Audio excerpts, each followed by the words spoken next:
Thank you so much for this really passionate presentation.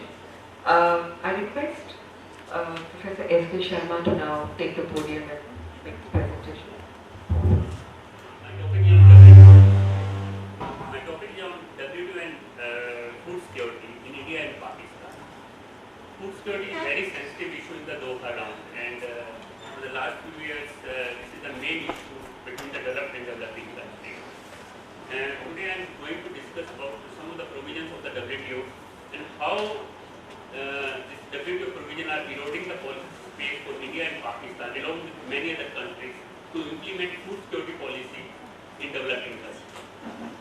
And specifically, in this paper I have just calculated the domestic export for the wheat, and I try to show how most of the developing countries are going to face problems in implementing food security policy, including China, Kenya. There are many other countries who are facing the problem due to the WTO.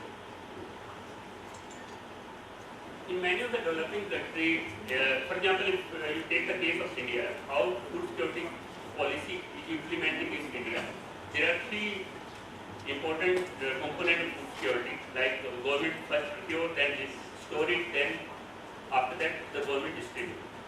And in India, the Food Corporation of India plays an important role. The FCI procures food grains from the farmers at a minimum support price, then the government store it, and then to the TBDS or other welfare schemes, government distribute food grains to the poor.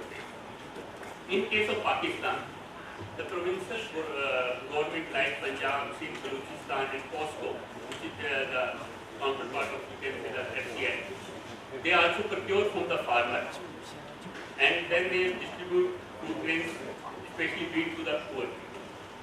So the important component, even if you take the other country cases like LDC countries, Kenya, Ghana, even Turkey, Morocco, there are many other countries who are also implementing this sort of things that first the government provides incentive to the farmers by implementing the minimum support price, and then government procures from the farmers and then distribute to the poor people. These are the three components. But why there is a problem in the WTO due to this problem, this process, due to the minimum support price? See, under WTO, there is one agreement on agriculture. And within the agreement on agriculture, there is domestic support is given to the farmers that's calculated in the WTO. There are different boxes. Have you heard about blue box, amber box, green box? What is the amber box? What is the amber box? Amber box is trade distorting subsidies.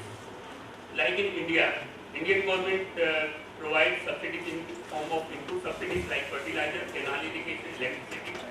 And also the government of India also announced minimum support price for more than 24 crops. Similarly in the Pakistan, the government also announced minimum support price. We call it as administrative price for the wheat, and the government procure from the farmer and then distribute.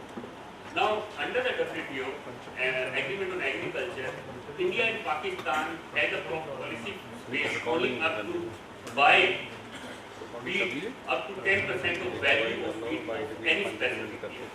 If India and Pakistan cross 10% of limit of subsidies, then other countries can take us to the dispute and we have to scrap or we have to modify our minimum support price policy. And if we have to scrap our minimum support price policy, then how the government will secure and then how it will distribute. Now the second part is the distribution of the food grains. It comes under the green box. Whether you are developing country, whether you are LDC country or developed country, any country can provide subsidies, food grain subsidies to the poor people. On distribution part, there is no problem. Like in US provide 120 billion US dollar of food subsidies to in their government. And how much India is giving? Around 30 to 20 billion US dollar Indian government. And how many countries are undernourished in US? You will not get the data. But if you take the data of the India and Pakistan, in India around 180 million people are suffering from hunger and undernourished. In Pakistan, about 41 million are suffering from malnutrition. So this is an important issue for the most of the developing countries. Now, what is the linkage between amber box and the green box? As I told you that we have the specific limit of 10%. India and Pakistan are facing problem in the procurement of the food grains. In the distribution, we have no problem. Because if we are not procuring, then how we distribute, that is the problem most of the developing countries are facing. In this context, I have estimated the product specific scope for wheat in India as well as in Pakistan. In India, besides the product specific scope, India is not facing any problem because some of the newspapers they will say that due to the WTO, the government has to reduce fertilizer subsidies, canal irrigation, and electricity subsidies. But it's factually wrong. Why? Because there is one article under WTO which we call Article 6.2. Under this article, if any developing country provides input subsidies to low income or resource poor farmer, it would be exempted from the 10% limit. Now question arises, who are the low income or resource poor farmer in India? In India, we have taken the position of that if a farmer has land holding up to 10 hectares, we will call it low income or resource poor. As per this definition, our 99.2% farmers are categorized as low income and resource poor farmers. So we have no problem in providing input subsidies to the farmer. But the real problem is in the minimum support price, the price support we are fixing. In this context, when I estimated the product specific support would be, and yes, this is it, for India. In case of India, the product specific support till now is negative. It means, see, how we calculate the product specific support under the WTO. We compare current minimum support price with the fixed external price of 1986-88. And because the MSP, the applied administrative price in the second column is less than third column, due to this, the whole calculation is coming negative. But the important point here is that the difference between applied administrative price and ERP is narrowing down.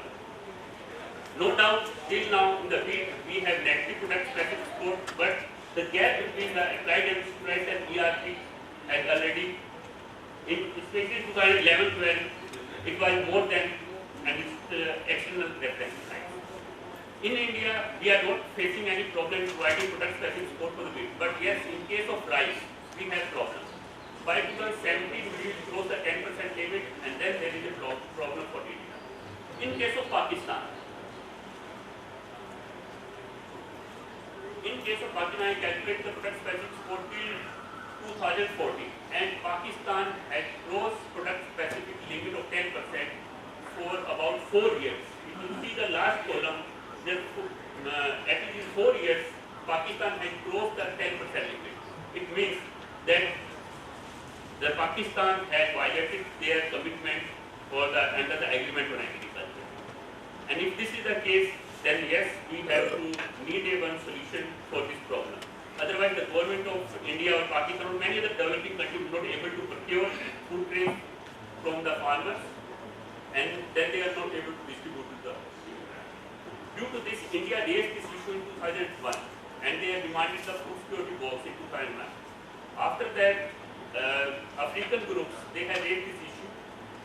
Besides this, then G33 group in 2006 raised this issue that yes, we needed some kind of solution to this problem.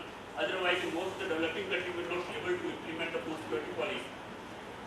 We have almost after 15 years, we are still finding a permanent solution.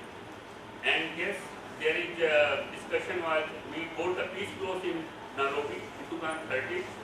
Under this peace clause, even if India breach 10% limit, other countries will not take us to the dispute. But there are a lot of conditions with this peace clause.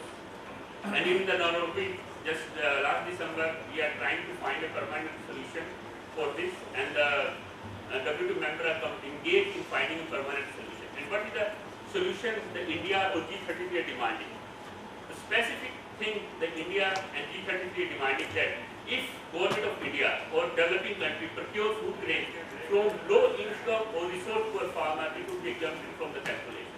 And as earlier I told you that if government is procuring from the low income and resource poor, about 99.2% farmers are low income and resource poor, then there is no problem. But developed countries are not coming on the table to discuss these things.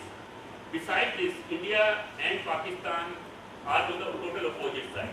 My results show that Pakistan had major problems in implementing the price support.